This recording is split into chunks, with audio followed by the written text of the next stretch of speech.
Somasira Nayanar was a Brahmin by caste. He lived in Tiruvambur.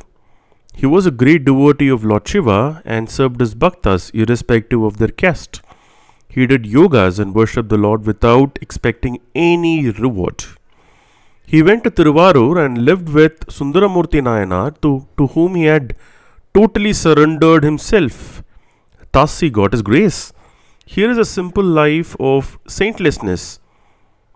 On the face of it, there doesn't seem to be anything spectacular about this Nayanar, but we have to bear in mind the conditions that prevailed in South India in the Nayanar days. It was almost impossible for a Brahmin in those days to mix with other caste. However devoted they might be for God. For a Brahmin to serve them was unthinkable. It was difficult at that time. It required a very great willpower, determination, and devotion to God and his bhaktas. Again, in those days, no one would even think of performing a yaga without expecting a reward. Yagas were performed only with a specific selfish desire. The Nayanar performed them selflessly and he didn't want anything to return. He had already reached a higher stage of janana or spiritual insight. He was a true jnani and a karma yogi, like Janaka Maharaja. Over and above all these, he was highly devoted to his guru, Sundaramurti Nayanar. What cannot a guru bhakti achieve? It can achieve anything. The next Nayanar we are going to see is Sakkiya Nayanar.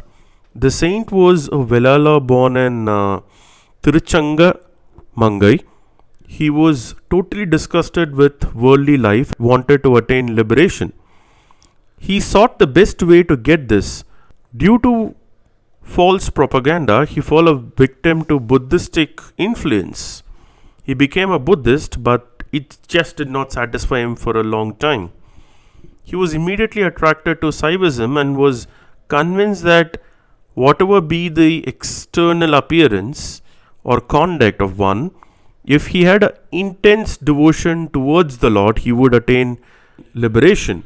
Though he did not give up on his external appearance of a Buddhist, he adorned the Lord.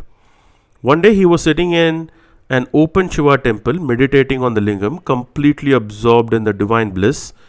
He self-forgetfully threw a stone at the lingam. On the next day, he went to the temple again and recollected the previous day events.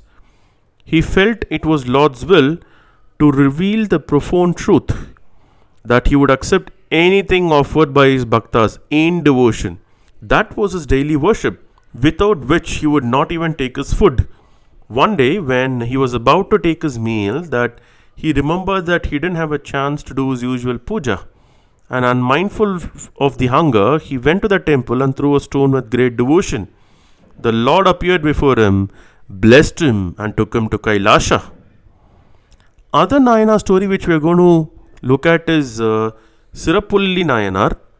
Sirappuli Nayanar was a pious Brahmin. He lived in Tiruvakur in the Chola kingdom. He was a great devotee of Lord Shiva and his bhaktas. He used to worship them, serve them sincerely. He would repeat the Panchakshara mantra, in Tamil it's Om Namah Shivaya, with bhavana and the sincerity throughout the day and night. He also performed the Vedic sacrifices in honor of Lord Shiva. All these earned for him the supreme grace of Lord Shiva. A special spiritual practice of this Nayanar seems to have been the repetition of Panchakshara mantra, Om Namah Shivaya. This extremely simple practice is capable of bestowing any benefit to one man. The continuous repetition of this mantra will change the mind substance. It contains a divine vibration. In fact, modern science has reached a stage when it no longer believes in mass and quantity.